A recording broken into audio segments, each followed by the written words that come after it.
So I got Believe, and the chorus was great, but the verse was terrible. And so my producer, who I never had a cross word with, kept saying, you have to sing it better. You have to sing it better. And I said, babe, if you want it sung better, get somebody else. So then I left. And then he said, the next day, he said, you know, I've been playing around with the pitch machine, and I think I might have something. So I went in, and I sat next to him, and he started to play it. And it was unbelievable because there was never anything like it. And when it was done, we high-fived each other. And then the people from the record company, who I loved, and the Germans, I don't know why they were in there, but anyway, they were, oh, I can't say this. But so they said, well, you can't, no, we don't know it's you. And I went, exactly, from the beginning, and it spiced up the verse, and it was just, it just sailed, you know? And then they said, you can't have it. And I said, well, can you bleep this? Yeah. Okay. It's my show. We can do whatever you want. So anyway, I said, okay, you can take it out over my dead body. How many of you used to do the Jane Fonda workout videos? I did it with Jane Fonda. So did Sally. I did it with my mom. I actually used to, her first workout place was in the Valley. And I used to go, because I lived in the Valley, and one day there she was, teaching the class. It was like jaw-dropping, and I was like working out right behind her. I luckily was in the business then, but just a very tiny aspect of the business, because I was doing television and she was already... I attended her class too. Wow! Do you remember that? Do you remember me? No. You don't? I remember Sally, I don't remember you. That is some crap. That is real friendship. Don't go. Come back. She'll make it up to you. She'll make it up to you. Here we go. I remember you, Rita. I remember you. We all remember you. Rita, we remember you. You are memorable. Just not to her. Jane? Huh? It's too late. Is it true that you wrote a secret song that nobody else has ever heard, and you put it in a time capsule? Yes, and that has drove me crazy. Because people bring it up? No, yeah, because they bring it up, but because I have written a song that nobody's going to hear till I'm 99 years old, and I might be there, I might not be, but it's when we did Dollywood, when we reworked that, and we put it in a time capsule to be, you know, to be open, whatever. Kind of honor the old opening, yeah. And so, and I put all the things that had to do with the times. I put a cassette player, and I put all the CD player. I put stuff all in this box that, if it would preserve it to how we played those, you know, at the time. But I put that in the box. But I had to write this song that nobody was going to hear till then. And I tell you, you have no idea how that has bothered me. I want to go dig that up so bad and think, well, I need to use that song, because it's like, you know, and it's a really good song.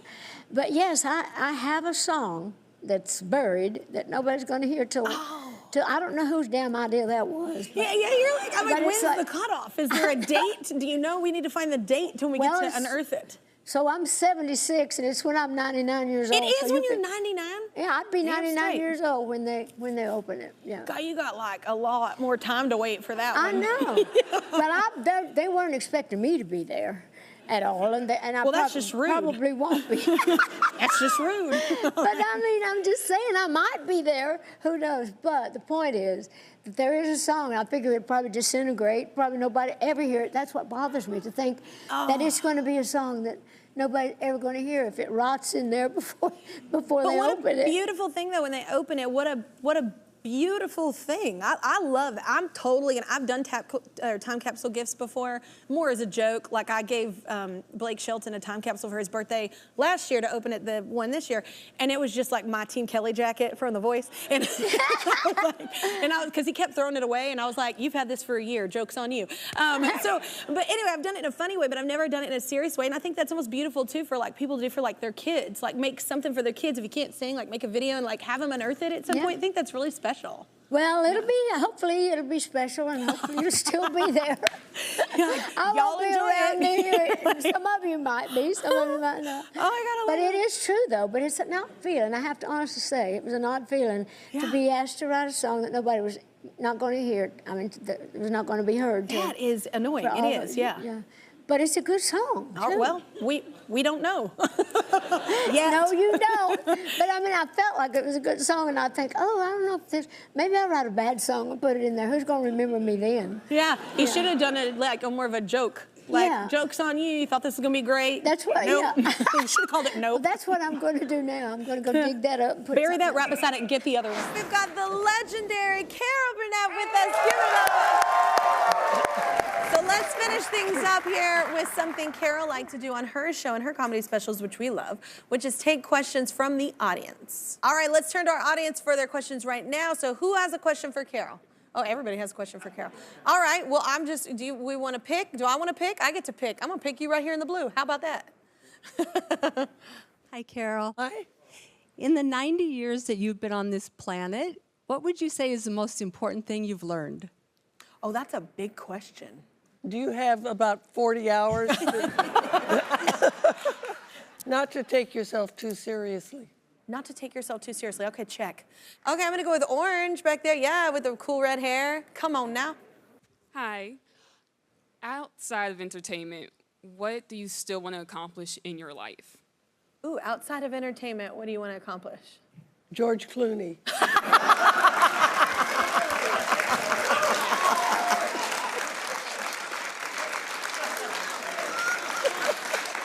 Oh my God. It's my favorite part of this whole show. Okay, Angela, this is you. What? Oh, violations of personal space. Yeah. Yep. You know, so like when I walking went through in to hug you, is that okay? No, Or- that's okay. That's Okay. okay. But a lot of times people will come up on me like real close. Oh, yeah. Angela! Ah! Yeah. What? Yeah. What? Yeah. And they're like, oh, I love you. I'm like, Yeah. okay. You know? Yeah. So I don't like you to run up on me real close. Yeah. That kind of thing, or grab me, or something like that, unexpectedly. Because I'm not grabbing you. Yeah. Well, because But, we don't you know know. them. But here's the thing. But also, have you ever been, I think violation of personal space is when I go to the restroom at a restaurant and someone follows me in. Knock, knock, knock, knock. They have knocked on the door. I'm like, I'm having a moment. Right. And I don't know what kind of moment it is, but I definitely don't want you to be here for it. And then they'll slide. I've had someone slide a piece of paper and pen, and I'm like, too. do you want me to sign it in here? Right. It feels wrong. Yeah. I think that's a violation too. Want to take a photo. all that Yeah, kind of stuff. yeah, you don't I've want had that too. photo. One of the groups you wrote a lot for over the years was Boys to Men, which I love. This was my first record I ever bought, Motown Philly. It was my first CD I ever. People are like, "What's a CD?" The younger generation, but whatever. I'm older. I love this album. And do you remember the first time that you met them? I met them first time when I did the song with them, End of the Road. Just a little song no one knows. Yeah. No, it was the first song because they had just they were really hot. They did Motown Philly, and so we wanted to do have them on the Boomerang soundtrack. And so that was like that's the song I wrote, where I was trying to figure out what kind of song to write for them because, you know, they weren't doing that kind of song exactly yet, but they were from Philly and they said Philly Motown, so I wanted to give that old school kind of feel. Yeah. And I love that you brought it back to guitar, like the acoustic thing. well, that's actually that ended up being later because when on the End of the Road, we ended up doing that, but we ended up doing another song called Water Runs Dry. That's what I mean. That's what I mean. Water Runs Dry. I thought that's where you're going. Yeah. Yeah. Because I love how it starts out. So that went back, you know, to that 6th grade kid again. Yeah. Once again, maybe you should write a thank you letter to this lady. Maybe we all should right now. Just get out our Pilot G2 pen and go to town. Like I'm just saying, like, that woman helped us out tremendously with our own relationships via your music. It's funny because years later, I ended up, you know, tracking her down. Did you? Yeah, because I wanted to talk to her and see if I remembered everything the same. Yeah. You know, and it was pretty close. And what did she say? Yeah, no, I wasn't into it. Like what? Like, yeah, no, just a real quick recap. I didn't want you. Like what did that conversation go like? She said that she didn't. She ultimately said, you know, I spend most of my life always thinking about people that hurt me. I never thought about the people that I may have hurt along the way. She was sorry for. Write that song, sir. Exactly. That's a great lyric. It was a great lyric. And And I said to her, don't apologize. It's because of you. You launched the kid that wrote 1,000 songs. Yeah. You know, with 80 Grammy nominations. Like, it's crazy. Yeah. You know, President Obama once, when I had him on the, you know, I called him the week he announced, before anybody knew who he was, I had him on the Tonight Show, you know, and because everybody thought Hillary had it in the bag, you know, so he came in and he goes, Jay, my name's Barack Hussein Obama. I'm running for president of the United States. I said, okay, well, let's look at the odds here. Black guy named Hussein from Chicago. Nobody ever heard of him. Ah, you're gonna win, pal. You're gonna be a shoo-in, you know. And you know, he was very funny. He had a great sense of humor. So he and I became friends, and he gave me his cell phone number. So I said, so I would tell. One day I'm telling my friend. Now you know how this is. When you come from a small town, you have the same idiot friends your whole life that you grew up with, you know. So I'm telling my friends, you know, I got Obama's cell phone. Let's call him up. You know, I go, we're not going to call him. You go, you don't have it. Nuh-uh, uh-huh, nuh-uh, uh-huh. And like 45-year-old men were going, nuh-uh, uh-huh, nuh-uh. Okay. So finally, my friend said, no, you don't have it. I said, first of all, it's probably shut off since he's president. Well, if he's shut off, let's call it. I said, what time? It's 3 o'clock in California. Okay, it's 12. All right. I dial the number. I hear, Brock here. Oh, Mr. President? Yeah. It's Jay Leno. What can I do for you, Jay? Should I throw this number away? Good idea, Jay. I was like, you didn't have a plan? No, I didn't think he was going to answer the phone. Oh my God, you have? I was just calling about the crisis and if you needed any help, like, yeah, exactly. Oh my God. None of my friends care what I do. They don't care whose number I have. I'm not cool. Your friends still think you're cool. Well, no, they don't really think I'm cool. But you know, it's what pretty it is cool to have Barack when you have the same idiot friends that you went to 100%. Yeah, yeah. I mean, I'm not calling them idiots. So shout out, April, Mary. I'm calling mine idiot. Well, you're also, and we referred to a minute ago, at 1923 with Harrison Ford. Yeah. So, like, this is incredible. I love all the, there's 3 different ones you can watch, right? So I love them all. But I love y'all's because I love, one, I love that your accent through the whole thing, and I love your backstory, and I love how it showed kind of a different side to immigrants in America that you don't normally see in shows like this. Like in Wild West stuff, like even growing up, you don't really see that a lot. It was always just white people. Just like basic white, Well, true, an American play, but in reality, you know, we shot in a place called Butte, which is in Montana, which is an I old... literally live an hour from it. No. I have a ranch in Montana. So you know Butte? Yeah. Well, that's really interesting, beautiful. I live like an hour like higher up in the mountains. Yeah, it's so beautiful, Montana. It's gorgeous. It's incredible. But Butte, you know, has this amazing history, old mining town, as you know, and you know, when you look at the history of Butte, there were people from Moldavia there were Welsh guys, there were Scottish people, there were Irish people, you know, people from the Basque region.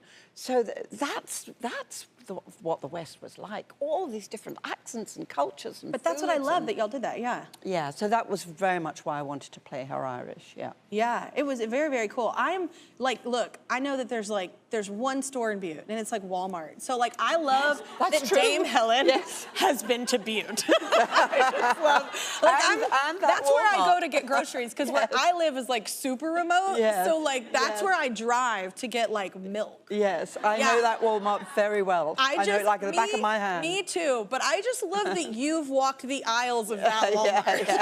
Like, it's just out of pocket for me. I heard that you do magic. You know what? I have a master's in magicology. So I heard you were saying that you do magic. I didn't know this. I do magic. It's in my fingers. Did you make up magicology, or is it no, I made it up. Okay, okay. I feel like we... Not only did I make it up, but I only do one trick. Okay, great. You know what? You But wanna you're see it? consistent, yes. You want to see it? Yes, I do. I have the trick with me. Okay, you have the This trick. is, I'll tell you where I learned it. You about to just give me money? I had to learn it. I will make that disappear No, real no, no. fast. I can do that too. I have money to give. Everybody gets... Yes. Okay, thank you.